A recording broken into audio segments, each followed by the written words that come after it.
This is Umar Ahmed for IFL TV in association with MTK Global. I'm joined by the Juggernaut, and with him is Mr. Adam Morallee. I'll come to you first, Joe. Nice break in Dubai? Yeah, really great to get out there in the get some sunshine after my win from Dubai to Dubai. And yeah, it's just amazing to just be by the beach and just to chill out by the pool and, you know, not do anything for a couple of days, just get some sunshine and just as well, really, because now it's like a two-week quarantine after you get back now. But yeah, it was really great to get away when I could. Yeah, you went at the right time. Adam, yourself, what have you been doing? Not much, really. Not much. Just being locked down in my house and annoying my family. That's about it, really. I'm sure you've been doing a lot of work as well, because a lot's has been going on. Before we talk about what's happened today and the article that Sky Sports put out, I do want to just reflect on the win you had against Daniel. Obviously, we're here at Stellard's Gym in Kingston, where the master plan was formed to beat Daniel. Just talk me through the performance and the win, reflecting on it, please, Joe.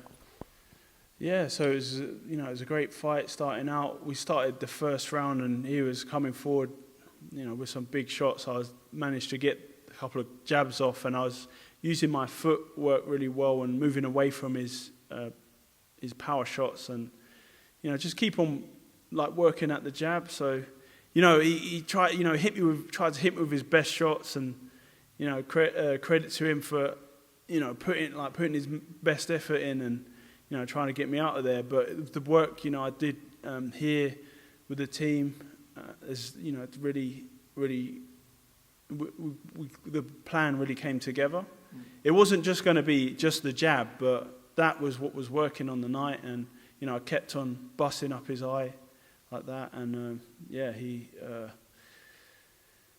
I hope his eye's all right now. It's after the fight, and I hope he's going to be getting back in the gym soon, and I look forward to his his comeback fight. So, but yeah, it was a great fight, and it silenced a lot of people who thought he was going to wipe the floor with me and knock me out in 2 rounds, and I won a lot of people money, so I hope they had a good Christmas on me. Was that the best of Joe Joyce? How much more levels do you believe you got? I'm sure it wasn't the best Joe Joyce. I'm sure there's more to you still. Yeah, I definitely thought I had more to. I could have if it hadn't have stopped in the 10th round, I definitely think I would have picked it up the last 2 rounds, especially the last round, and perhaps try to stop him another way. But he seemed to be up on the scorecards, so it would have been a bit too close. So it was good that it stopped the way it did. Put it that way. Yeah, Adam, I'll come to you about that. I think one of the cards had Daniel 5 or 6 up, I believe, at the stoppage. Thoughts on that, looking back at it?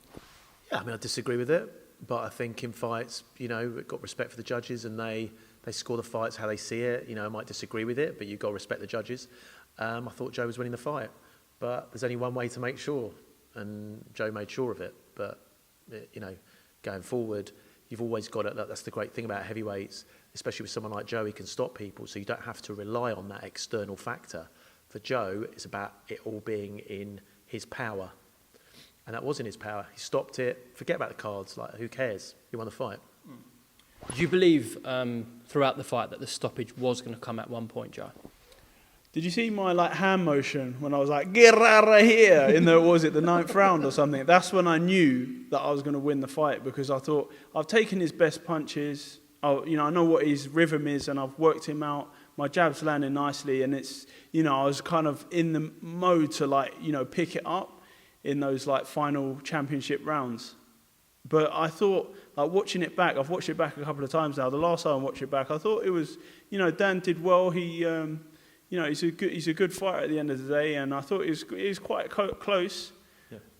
But I think I was by that 9th round, I knew that there's nothing he could do, and I was going to win the fight, because I just worked him out at that point, and he didn't have a chance at that stage.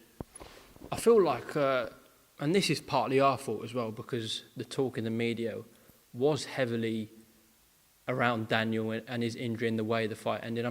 Joe got his credit for the win, but I don't think he got enough. Enough of the talk wasn't about Joe's performance. Is that how you felt as well? I'll come to you first, Joe. Yeah, I always seem to be the underdog, and I don't know. I've seemed to be edging my way to a world title as we speak. So it's just, you know, I'll get there. It's just, I'm just kind of like still under the radar. Adam, yeah, a lot of people were talking about Daniel after the fight. Do you think Joe didn't really get the credit he deserved? I think that before the fight, a lot of people thought Daniel was going to win. So I think afterwards, you know, Joe kind of silenced his critics. But I do think in heavyweight boxing in particular, you either got to have a very flashy style or be a big talker. And to be fair to Joe, I'm sure he'd admit it, he's neither of those things. He's not a massive talker. He's not got a particularly flashy style. But if you fall into that category, then you've got to win. And through your success, you become famous and you become more and more successful. And that's exactly what Joe's doing right now.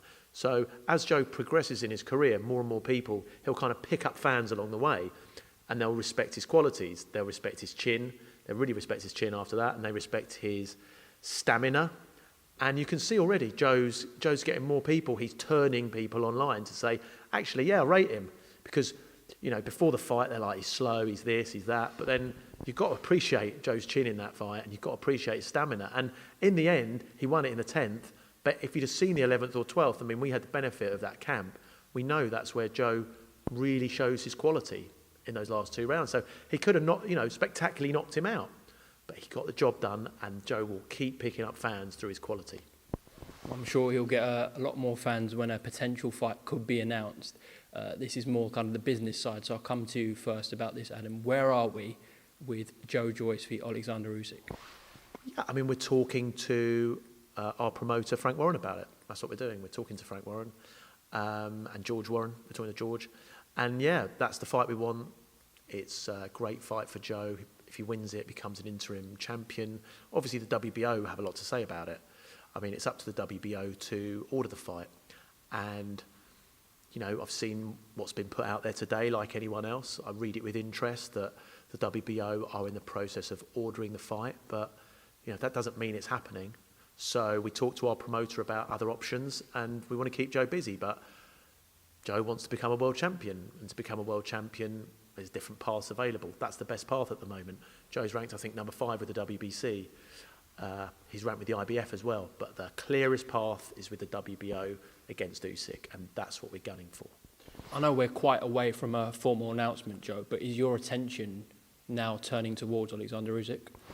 Yeah, definitely. I think, I look forward to it. It was a great fight, the first fight, and the rematch is going to be even better. I think I've picked up more skills along the way, and don't leave with my head anymore, taking shots. I can actually move it and do other things now. So, because I've been in the sport for a lot longer than back then. I think I only did only what was that, 5 years? I've done 10 years now anyway. So.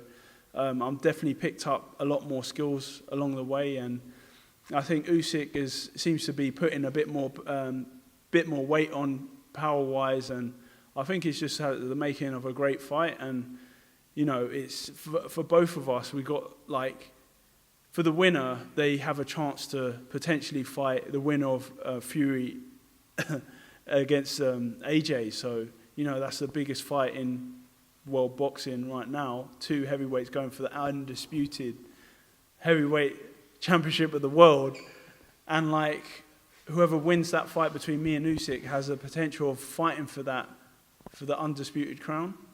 So mate, there's nothing bigger. Before we talk about the fight itself, I do want to just quickly get the business side of things done, Adam. So we saw an article today that I referred to earlier, a couple of points to pick up from that. So the WBO are looking to order this fight, is that correct? That's what I understand, yeah. I mean, they're obviously the WBO corresponding with Tyson Fury and Anthony Joshua's people, and I'm not involved in that fight at all. So that's what I hear, but I've heard that, like you've heard it. I've not been especially informed of that at all. Yeah. And that potentially, or most likely, could be for a WBO interim title. Yeah, that's what we're hearing. Obviously, we have a promoter that does that liaising with the governing body for us. But yeah, it's for a WBO interim title, which means I believe what would happen is the winner would face Fury or Joshua, and if Fury or Joshua don't face the interim champion becomes the full champion. Details on purse splits, higher purse split. for that fight. But yeah, look, it's exactly where we want Joe to be. We want that fight to happen. He's the number 2. Usyk's the number 1. That's how it's supposed to work in boxing. I mean, that works nicely for everyone. Obviously, we get Usyk v Joyce, and we also get Fury v Joshua for the undisputed tag, which is what he deserves. Which is what he deserves. Yeah, we need that fight in boxing. You know, there's a lot of criticism in boxing. It's not like UFC, and we don't know who the real champions are. This is undisputed, and then once you get undisputed, hopefully that kind of carries on. I mean, maybe the sanctioning bodies won't like that, but you want that undisputed title to carry on, so you know who the man is, which is effectively like the lineal title. Just want to pick up on something you said there as well. Because we know that Fury-Joshua will be a 2-fight deal, I mean, that's been heavily reported, the winner of Usyk-Joyce, if it happens, when they win that interim title, is more than likely they will become the full champion, which is, I think, what you said, because Fury and Joshua are the winner of that, will have to vacate because they're going to have a second fight. Is that correct? It's possible. I mean, you never know what can happen in a fight. For example, if Joe had a mandatory rematch clause with Daniel, which he didn't, it wouldn't be happening because Daniel's too badly injured. So we never know how that fight can end. And, listen, who knows what the actual deal is between Fury and Joshua. I'm not doing it. Might be 2 fights, it might not be. It's hard to speculate. But yeah, as I said, if the winner does not fight the interim champion becomes the full champion. Yeah. And I think it's a worthy champion. I think if Usyk beats Joe, he's a worthy champion. And if Joe beats Usyk, likewise. Just a second point to pick up from the article, Adam, please. There was reference to Joe's contract with Queensberry and Frank Warren. Could you just make a comment on that, please? Yeah, sure. Joe's got a contract with Queensberry and Frank Warren. We want to stay there. We want Joe to be their number 1. We think he is their number 1. We want the full backing of the channel, and we're discussing extending a contract. But I don't think it was a particularly kind of insightful or extraordinary article. The fact that Joe has a contract that expires, all contracts expire, and it's my job and Sam's job to make sure Joe gets as much benefit as possible. He's 35 years old. It's our job right now to ensure that we get it's not necessarily the most money, it's the best situation for Joe, taking everything into account. But we want to stay with Frank Warren, we want to extend with him, we want Joe to be the face of BT. He is the best that BT have, and we want him to be the face of their channel. Joe, I know this is not really your side of things, but just want you to make a comment perhaps on everything Adam's just said there and what you feel about it. Yeah, I agree. That is one of the carrots for beating Daniel Dubois was to be the face of BT, and I believe I ticked that box. So it's especially with the Usyk fight looming, I think that would be the best. Yeah, I'm happy with the team with Frank Warren and stuff. So. I just see what deal we can come up with for the fight going forward. Now, a lot of people, will be going back to YouTube and watching that first fight between yourself and Alexander Usyk in the amateurs, which you referred to. Why does it turn around different this time, Joe? I always say I cringe watching it back but it was a good, exciting fight. That we had plenty of exchanges. It was pretty close at the end. It went 5 rounds, all action 5 rounds as well. So that's we can do that over 12. Ultimately, what will it come down to and lead to a victory for yourself? Sorry. Ultimately, what will it come down to? Why do you believe you're gonna come out on top against Alexander Usyk? Well, because he's gonna have to deal with me for 12 rounds, not 5, and with them pro gloves. And obviously all the skills I've learnt as well along the way, they're definitely going to play dividends. And also I have the best camp and sparring, southpaw sparring, so I'll be ready. Do you believe your size, your physicality will run Usyk down? It will be too much for him? Yeah, so I watched that fight with against Usyk. Chisora against Usyk, that fight, and I thought Chisora did well. He gave it his all, and it was a close fight. But where Usyk was a little bit more nimble and on his footwork and on his bike and moving around the ring, he was just stealing off him. and I think I'm, a bigger specimen. I'm 6'6", and I've got faster feet, so it's going to be a lot better fight. And I think I've got the tools to do the job. Do you think you stop him?